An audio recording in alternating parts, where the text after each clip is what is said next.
네, 그러면은 오늘 발표 시작하도록 하겠습니다. 네, 제가 오늘 발표할 논문은 DETR, 디터라고 하는 논문이고요. 논문 제목은 End-to-End Object Detection with Transformers라고 하는 논문입니다. 페이스북에서 나왔고요. 이 논문을 발표하게 된 계기는 어, 제가 아카이브 세니티에서 논문을 찾아서 좀 많이 읽는 편인데 거기에 이 1년 동안 레스트 이어로 검색하면은 이 논문이 제일 위에 있어요. 그런데 아직 PRCB에서는 다뤄진 적이 없고 또 최근에 요걸 성능을 좀 개선한 논문이 나왔는데 그게 또 좀 화제가 되고 있어서 그 시초격인 이 논문을 한번 리뷰를 해봐야겠다라고 생각이 들어서 네, 이 논문을 선정을 하게 됐습니다. 네, 제가 참고한 거는 페이스북 AI 블로그 글이랑 그 다음에 이 저자가 ECCV에서 그 발표용으로 유튜브에 올려놓은 게 있는데 거기 그 영상 그리고 오피셜 깃허브 코드를 참고해서 슬라이드를 만들었고요. 네, 먼저 오브젝트 디텍션에 대해서 먼저 얘기를 하면은 뭐 다들 너무 잘 아시는 굉장히 기본적인 컴퓨터 비전의 태스크 중에 하나인데 여기서는 이제 이 문제를 이 논문에서는 어떤 이제 셋오브 바운딩 박스랑 레이블 어떤 이미지가 주어졌을 때 바운딩 박스와 레이블의 셋을 예측하는 그런 문제다라고 정의를 했어요. 그리고 네. 기존에 이제 디텍션을 하던 클래시컬한 어프로치, 지금까지 해왔던 방법들은 디텍션이라는 거는 어떤 바운딩 박스를 찾고 그 안을 클래시피케이션 하는 문제다라고 정의를 해서 대부분의 문제들이 다 이런 방법을 쓰고 있는데, 먼저 이제 바운딩 박스의 캔디데이트를 굉장히 많이 뽑아낸 다음에 그걸 सब셋을 추리고, 그 다음에 그 추려진 सब셋을 리그레션을 해서 리파인을 하죠. 프레딕션을 더 이제 우리 바운딩 박스 리그레션이라고 해서 그 바운딩 박스를 얼마나 움직일 건지를 학습하고 뭐 그 안 내부를 클래시피케이션하고 이런 식으로 하고요.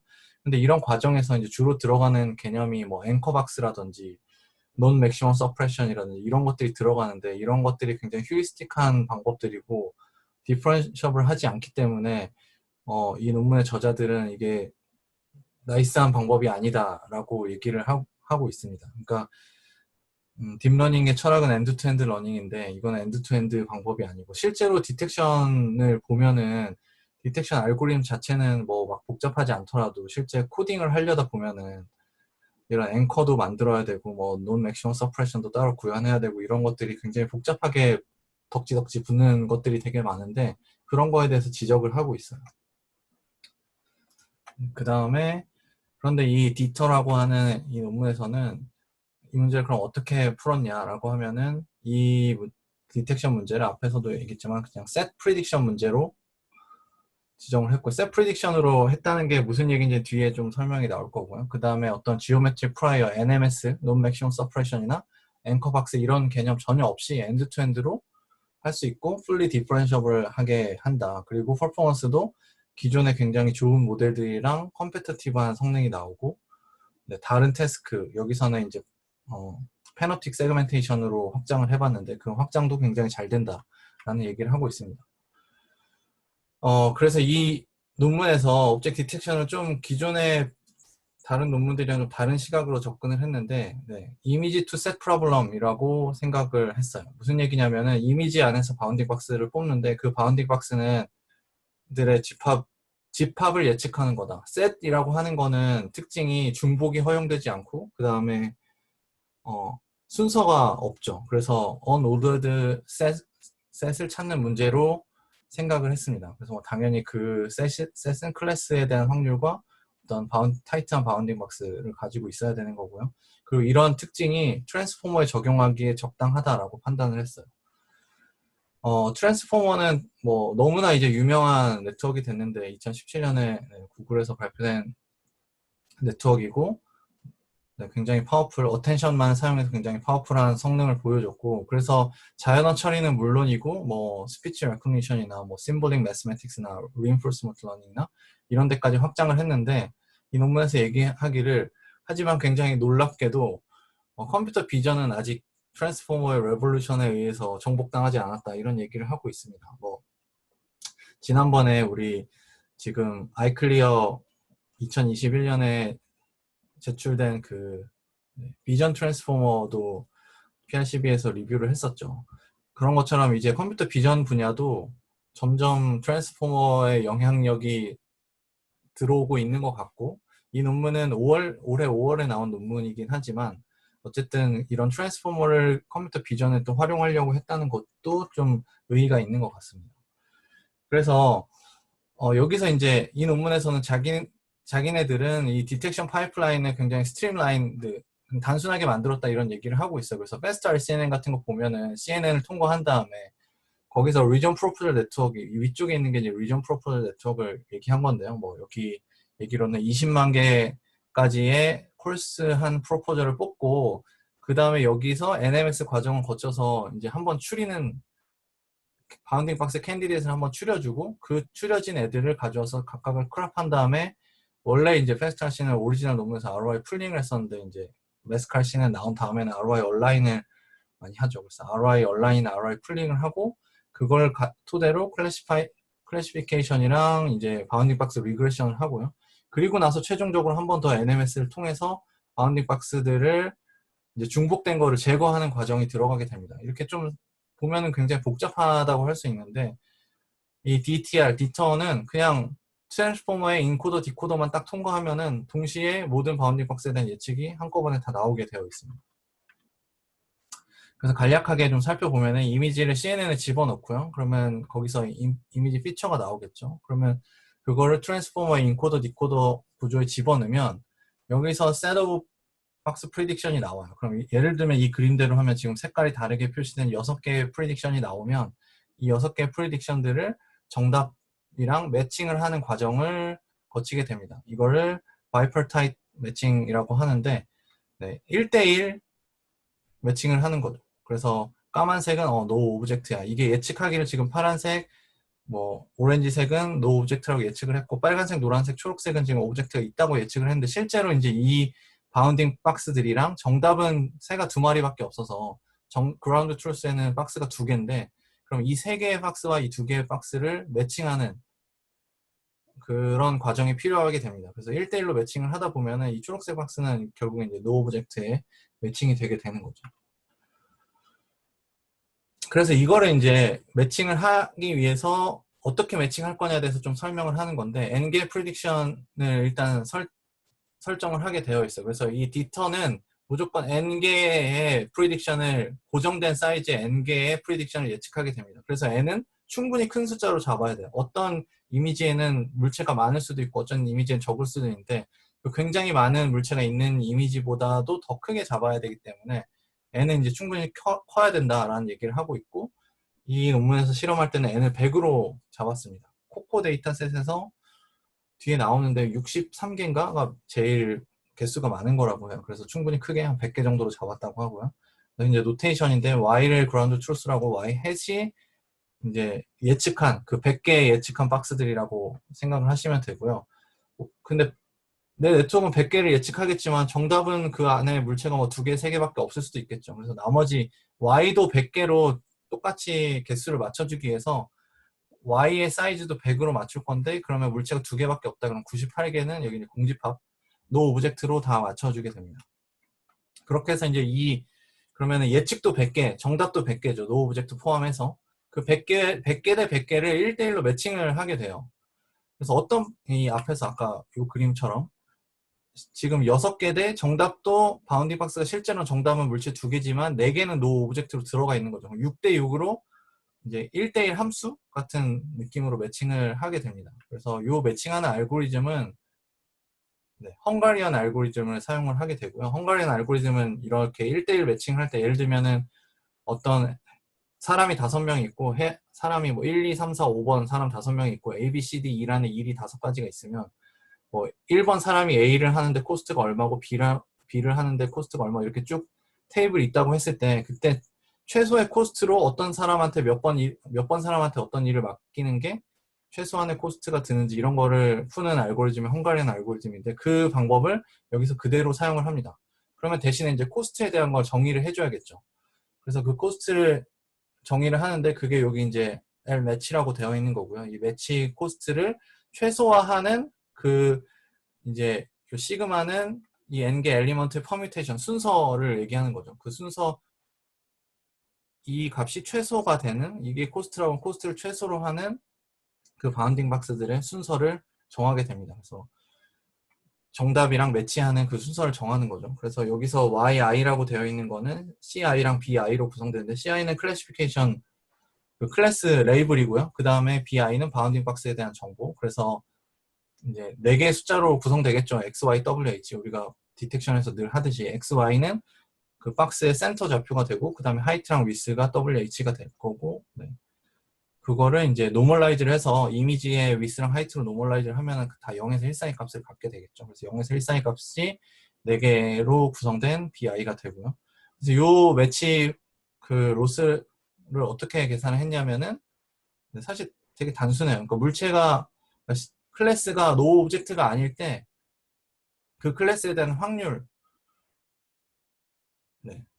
확률의 역수에다가 확률에다가 음수를 곱한 거. 왜냐면 이건 확률이 높을수록 얘는 로스의 개념이니까 낮아야 되죠. 그래서 여기는 마이너스를 붙여주고 그 다음에 바운딩 박스의 로스에는 이제 플러스로 해서 바운딩 박스 로스를 더해서 이렇게 계산을 하게 됩니다.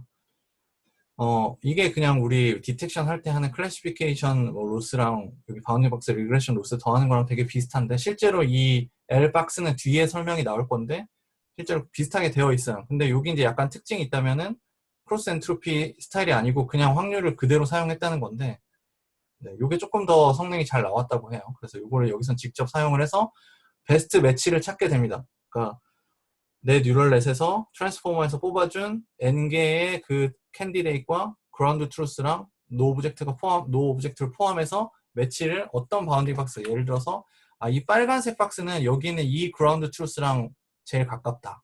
그리고 이 노란색 박스는 여기 있는 노란색 박스랑 제일 가깝다. 이런 식으로 매칭을 해주는 거죠. 그래서 1대1 매칭을 하기 때문에 여기선 중복이 안 생겨서 NMS가 필요 없다라는 얘기를 하고 있어요. 원래 이제 다른 디텍션 알고리즘, 클래시컬한 디텍션 알고리즘에서는 그 앵커 박스를 굉장히 많이 뽑아서 하나의 물체에 여러 개의 바운딩 박스가 쳐지게 되죠. 그거를 논 맥시멈 서프레션으로 제거하는 과정이 필요한데 여기서는 딱 1대1로 매칭을 시키기 때문에 그런 거에 대한 수고를 할 필요가 없다 얘기를 하고 있고요. 그렇게 해서 이제 선정이 되면은 실제로 이 네트워크 여기 지금 트랜스포머, 인코더, 디코더부터 여기 이제 네트워크를 학습할 때 사용할 로스가 필요한데 그거를 헝가리안 로스라고 해서 이렇게 정의를 했습니다. 사실 앞에 거랑 비슷한데 여기 이제 실제로 여기는 크로스 엔트로피 식이 들어간 거죠. 그래서 그 클래스에 대한 크로스 엔트로피랑 그다음에 이 바운딩 박스에 대한 로스가 들어가게 되고요. 뭐 디테일한 내용이지만 여기 로그 프로버빌리티, 크로스 엔트로피 부분에서 CI가 노 오브젝트일 때, 그러니까 실제로 오브젝트가 없는 클래스일 때는 여기 이 로스를 10분의 1로 줄여줬다. 이거는 클래스 임밸런스. 디텍션에서 또 항상 만나는 문제가 박스를 치게 되면은 실제로 물체가 없는 곳에 쳐지는 박스가 더 많아서 노 오브젝트가 더 많이 발생을 하는데 요거는 n개이기 때문에 그게 좀 덜하긴 하지만 그래도 실제 물체 개수보다는 충분히 n을 키워놨기 때문에 노 오브젝트가 많이 발생을 해서 그 경우에는 클래스 임밸런스를 조절하기 위해서 이제 10분의 1로 일종의 웨이티드 크로스 엔트로피 개념으로 사용을 했다고 나와 있고요. 그 요 앞에 지금 두 군데 있었던 L박스라고 하는 요 바운딩 박스 로스는 어떻게 계산이 돼 있냐면 이제 여기서 얘기를 하기를 다른 알고리즘들에서는 바운딩 박스, 앵커 박스라는 프리디파인드 된 캔디데이트이 있고 그거를 얼마나 움직일지 델타를 학습하는 델타에 대한 로스를 계산해서 학습하는 방식으로 했었는데 이 디터에서는 박스를 다이렉트하게 예측을 하게 되고 그러면 이제 약간 손실이 좀 더 있을 수가 있죠. 그런데 그걸 이제 에런 로스를 써서 하려고 하니 에런 로스의 단점이 바운딩 박스 사이즈가 크면은 작은 거에 비해서 로스가 더 크게 나오게 되겠죠. 그냥 단순히 좌표의 차이만을 이용해서 하니까.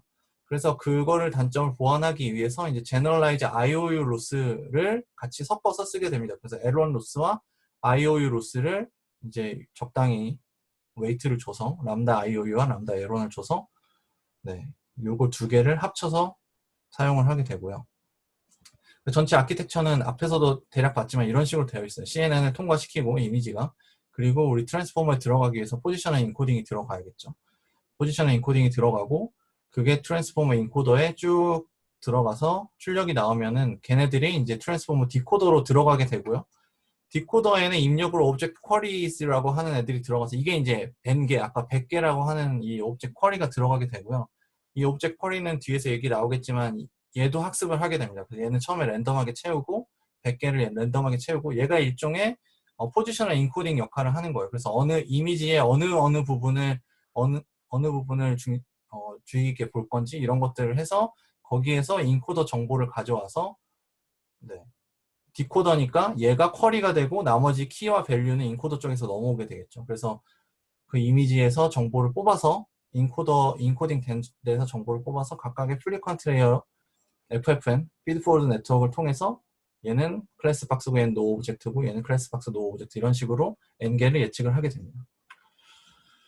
하나씩 조금 더 자세하게 살펴보면 먼저 백본 부분은 여기서는 네, 백본에서는 이제 당연히 H0, W0 하이트와 위스 그리고 채널이 보통 이제 RGB 이미지를 사용하니까 이렇게 해서 CNN을 통과하면은 이제 채널이 C가 될 거고 HW는 이제 보통 CNN에서 한 5번 정도 다운스케일을 하게 되죠. 그래서 32분의 1 정도로 줄어들고 C는 여기서는 이 논문에서는 백본으로 레지넷을 사용을 했어요. 그래서 레지넷의 채널 수 최종단의 채널은 2048이 C가 된다라고 얘기를 하고 있고요. 트랜스포머에 이제 인코더로 들어가면은 그걸 한번 원바이원 컨버전 해가지고 채널을 줄여줍니다. 그래서 D로 C보다 작은 D로 한번 줄여주고 그 다음에 이 트랜스포머 인코더에 들어가려면 벡터로 바뀌어야 되죠. 지금은 디멘전이 3차원인데 이 3차원을 2차원으로 바꿔줘야겠죠. 그래서 HW를 그냥 다 합쳐서 D 곱하기 HW가 돼서 이제 시퀀스의 개수가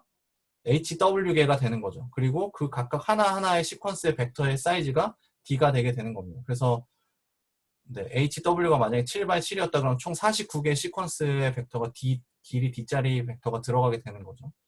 그런데 이제 트랜스포머는 어텐션 기반이기 때문에 어텐션은 퍼뮤테이션 인베리언트죠. 즉 순서를 무시하게 되죠. 그래서 그 순서를 주기 위해서 우리 자연어 처리할 때도 포지셔널 인코딩을 줬듯이 이 딕터에서도 똑같이 픽스드 포지셔널 인코딩을 주게 되고요. 이 포지셔널 인코딩도 그 차원이 당연히 D여야 되는데 여기서 보면은 트랜스포머는 똑같이 그냥 엘리먼트 와이즈 덧셈을 하기 때문에 여기도 길이가 D고 얘도 길이가 D인 벡터가 돼야 되는데 걔 같은 경우는 2분의 D씩 해서 2차원으로 그러니까 X축 따로 Y축 따로 인코딩을 해서 그걸 그냥 컨캐트네이션 하는 식으로 포지셔널 인코딩을 해주게 됩니다. 그 다음에 디코더는 역시 트랜스포머의 그냥 스탠다드 아키텍처를 그대로 따랐고 여기 아까 앞에서 설명드렸던 것처럼 N개의 오브젝트가 패러렐하게 나오게 되는데 거기에 입력으로 들어가는 게 네, 오브젝트 쿼리즈라고 하는 겁니다. 네, 이 오브젝트 쿼리즈가 필요한 이유는 디코더 역시 퍼뮤테이션 인베리언트 하기 때문에 이 N개 인풋 인베딩이 다 달라야 입력으로 들어가는 애들 다시 설명드리면 여기 들어가는 이 색깔 칠해진 애들이 값이 다 다른 애들이 들어가야 다른 결과를 뽑아줄 수가 있겠죠. 그래서 그거를 이제 포지셔널 인코딩의 역할이라고 생각을 하고 이 오브젝트 쿼리즈가 그런 역할을 하는 거다라고 해서 얘네들은 학습의 대상이 돼서 네. 처음에는 랜덤한 값으로 시작해서 이제 학습을 하게 됩니다. 그래서 이게 이제 그 트랜스포머 쪽 아키텍처인데요. 보면은 이제 조금 특이한 게 있다면은 오리지널 트랜스포머랑 좀 다른 점이 있다면은 이게 이제 인코더 레이어 한 개인데 그래서 N개를 이거 반복하게 되는데 이때 포지셔널 인코딩이 처음에 인풋 단에 한 번만 들어가는 게 아니고 스페이셜한 포지셔널 인코딩은 네, 매 인코더마다 계속 들어가게 됩니다. 그리고 여기서 오브젝트 쿼리즈는 이 스페이셜한 포지셔널 인코딩이 아니고 얘는 이제 네, 이 아웃풋에 대한 아웃풋을 내기 위한 그런 포지셔널 인코딩인데 얘도 지금 매 여기 쿼리 쪽에 계속 매 레이어마다 계속 들어가게 됩니다. 여기 이제 하나의 블럭이라고 하면 매 블럭마다 계속 들어가게 돼요. 이 포지셔널 인코딩은 이쪽에는 또 똑같이 계속 들어가게 되고 그게 조금 차이가 있고 나머지는 그냥 일반적인 트랜스포머 구조랑 똑같아서 맨 마지막에 이제 두 개의 FFN이 하나는 클래시피케이션, 하나는 바운딩 박스에 대한 그 로스를 뽑아서 그 앞에서 헝가리안 로스라고 하는 이게 이제 크로스 엔트로피고 얘는 그 바운딩 박스 로스, IOU 로스와 L1 로스를 일정한 비율로 더한 그런 로스를 사용하게 됩니다. 마지막에 이제 FFN 쪽은 뭐 그냥 3레이어짜리 프로젝트로는 사용했다, 뭐 렐루를 사용했다 이런 얘기가 있고요. 그 다음에 또 하나 특이한 점은 디코더 쪽에 이제 억실리어리 패스를 둬서 요 레이어 하나 통과할 때마다 요 FFN을 매번 뽑아서 거기서 이제 로스가 여러 군데서 계산되도록 해서 학습을 했더니 좀 더 성능이 좋아지더라 라는 얘기가 있고요. 그게 요 마지막에 써져 있는 내용이고, 네, 요게 이제 그 저자들이 그 올려놓은 유튜브에 있는 영상인데 요걸 한번 볼까요?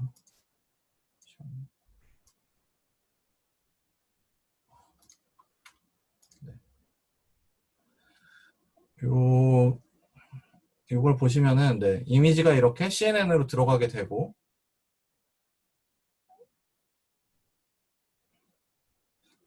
CNN이 이제 들어가면 트랜스포머는 퍼뮤테이션 인베런트 하니까 포지셔널 인코딩을 추가를 해주게 됩니다. 그래서 포지셔널 인코딩을 입히고 걔네들이 이렇게 벡터로 만들어서 인코더에 넣어주고요. 그리고 오브젝트 쿼리즈랑 함께 여기 인코더가 들어가서 결과가 나오게 되고 그게 FFN을 통과하면은 이렇게 하나씩 예측을 하게 되는 겁니다. 그래서 얘네들이 이렇게 되는데 트레이닝 할 때는 이제 얘네들을 각각 매치하는 과정이 그라운드 트루스랑 매치하는 과정이 필요하게 된다는 이제 설명을 이렇게 애니메이션으로 보여주고 있고요.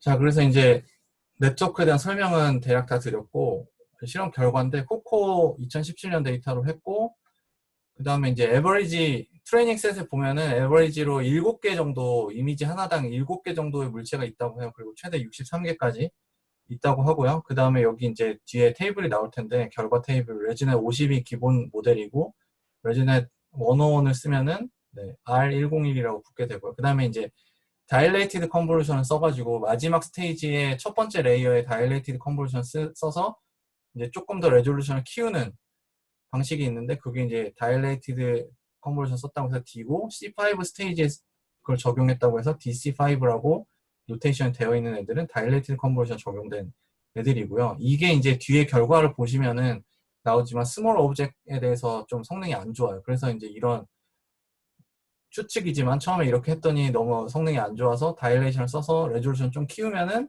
스몰 오브젝트에 대한 성능이 좀 더 좋아지겠다라고 해서 그렇게 한 것 같고요. 실제로 그런 얘기가 논문에도 나오고 있습니다.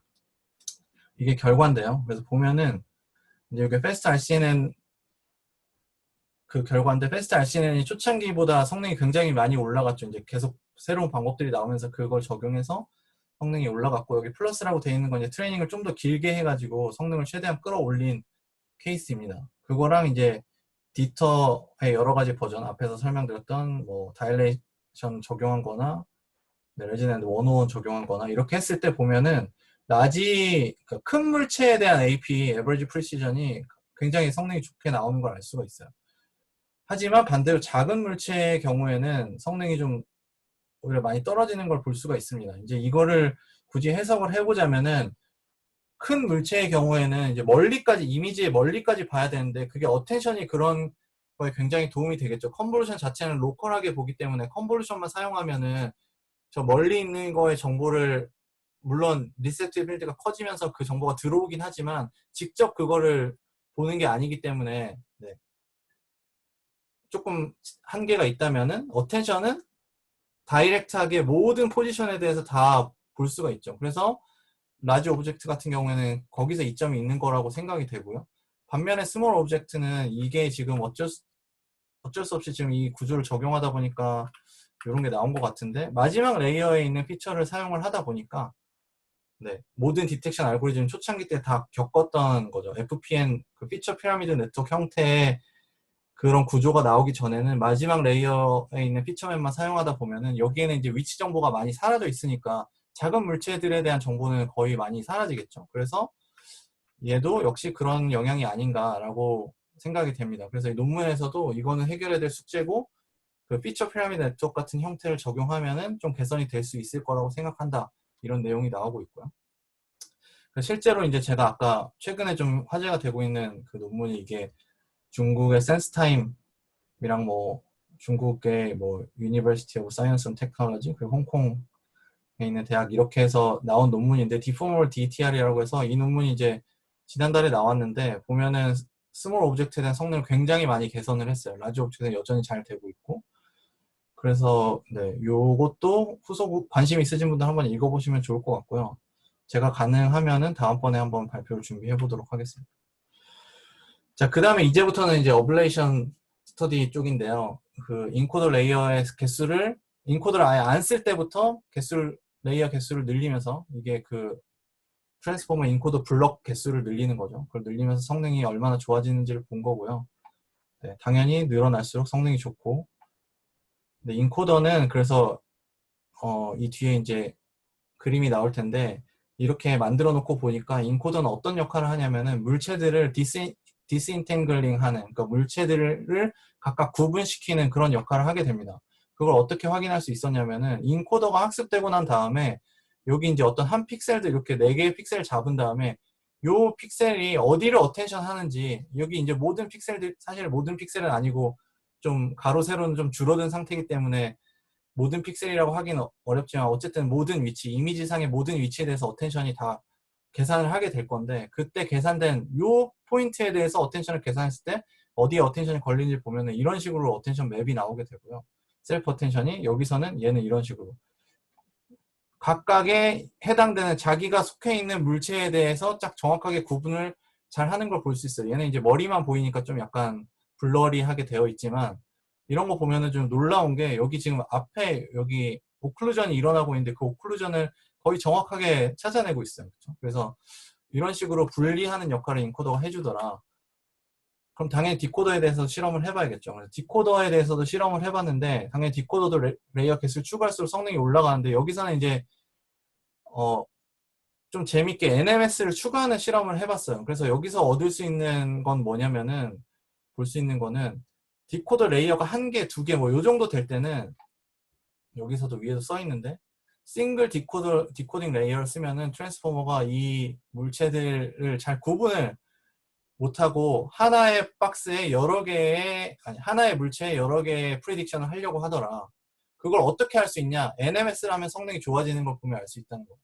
NMS를 했을 때 성능이 좋아진다는 거는 지금 하나의 물체에 여러 개의 박스를 치고 있다라는 얘기죠. 그런데 디코더를 레이어 개수를 늘리면은 NMS를 해도 성능이 향상이 거의 없더라. 그 얘기는 무슨 얘기냐면은 이 트랜스포머 구조를 쓰면은 NMS를 할 필요 없다는 거죠.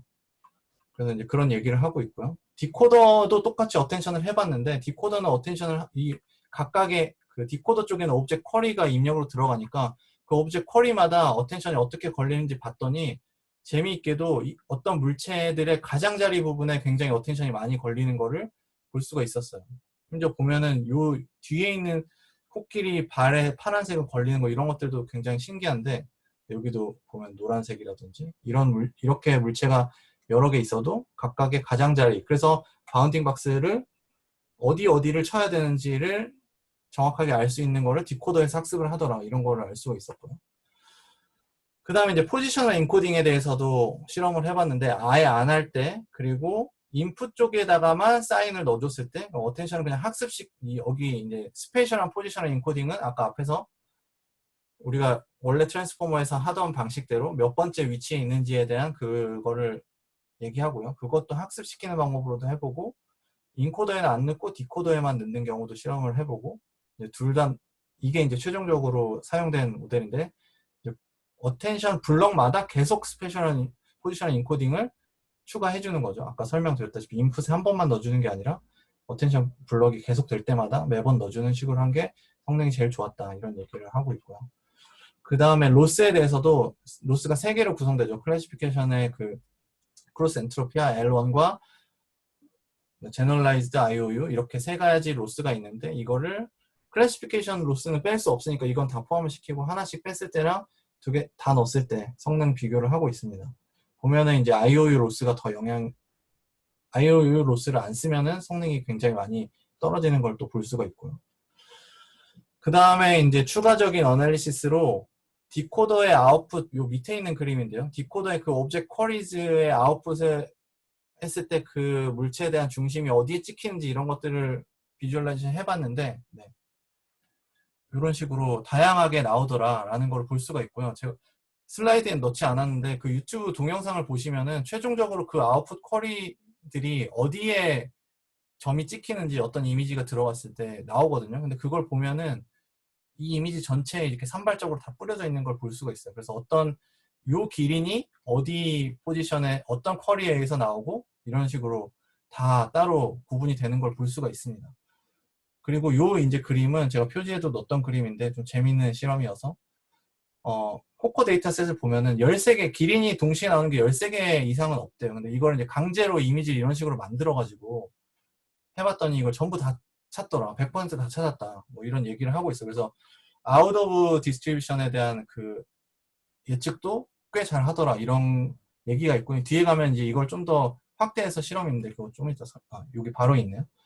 인스턴스 개수를 그래서 최대한 100개까지 늘렸을 때 얼마나 잘 찾는지 해봤는데 좀 이것도 좀 재밌는 결과인데 이게 이제 미싱하는 인스턴스 확률이에요. 그래서 그 퍼센티지예요. 그래서 보면은 100개까지 가면은 다 덕이나 펄슨이나 애플이나 다 70% 미싱한다. 그러니까 30개 정도밖에 못 찾는 거예요. 근데 50개까지 갔을 때 보면은 50개 정도 갔을 때 이제 5% 미만이거든요. 그러면은 5%라면 2개에서 3개 정도 되잖아요. 그러니까 50개 인스턴스가 있을 때는 거의 45개 이상 찾는데 100개까지 가면은 오히려 30개밖에 못 찾더라. 이게 이제 이 저자들이 얘기하기로는 이 데이터셋에 약간은 오버피팅이 있는 거죠. 그래서 데이터셋의 인스턴스 개수가 그렇게까지 많지 않다 보니까 인스턴스 개수가 갑자기 늘어나게 되면은 이제 그런 문제가 있다. 대신에 50개 정도까지는 그런 거에 대한 이제 오버피팅이 없이 네, 잘 되더라. 이제 이런 얘기를 하고 있고요. 마지막으로 이걸 세그멘테이션, 페놉틱 세그멘테이션에 확장을 해봤는데 페놉틱 세그멘테이션은 시멘틱 세그멘테이션과 인스턴스 세그멘테이션 두 개를 합친 거라고 생각하시면 되고요. 이제 패스트 RCNN이 매스크 RCNN으로 확장되면서 세그멘테이션 쪽으로 확장이 된 것처럼 이 디터도 디텍션 알고리즘에다가 이런 식으로 피처 피라미드 네트워크 스타일의 CNN 구조를 넣어가지고 네, 이렇게 해서 이거를 픽셀와이즈 알그맥스에서 이런 식으로 확장을 해봤다고 합니다. 이것도 이제 동영상으로 설명을 하고 있는데요. 이것도 간단히 보면은 이런 소 이미지가 있을 때 똑같이 CNN에 집어넣고요. 그 CNN에 이제 이 피처들을 피처 피라미드 네트워크에 써야 되니까 저장을 해놓고 트랜스포머 인코더에 넣고 그 결과 나온 결과를 또 저장을 해놓고요. 이거를 트랜스포머 디코더에 아까처럼 똑같이 집어넣고요. 여기 나온 결과를 이 인코더 이미지에서 멀티헤드 어텐션을 해가지고 네, 쭉 어텐션을 하게 됩니다. 그러면은 네, 이런 식으로 어텐션 맵이 나오게 되고요. 이거를 FPN 스타일 CNN에다 집어넣고 아까 저장해놨던 걔네들이랑 같이 저장을 하면은 이런 식의 이미지를 얻을 수가 있고 이거를 이제 마지막으로 argmax 네, 픽셀와이즈 argmax를 하면은 이런 형태의 세그멘테이션 맵을 얻을 수가 있습니다. 네, 그래서 세그멘테이션 리절트도 보면은 생각보다 굉장히 성능이 잘 나오고 있어요. 다른 네트워크들이랑 비교했을 때 되게 최고 성능을 나타내는 경우도 되게 많고요. 그래서 세그멘테이션도 잘 되더라. 이게 이제 세그멘테이션 결과를 또 보여준 그림입니다. 그래서 네, 여기까지가 이제 제가 준비한 내용이고요.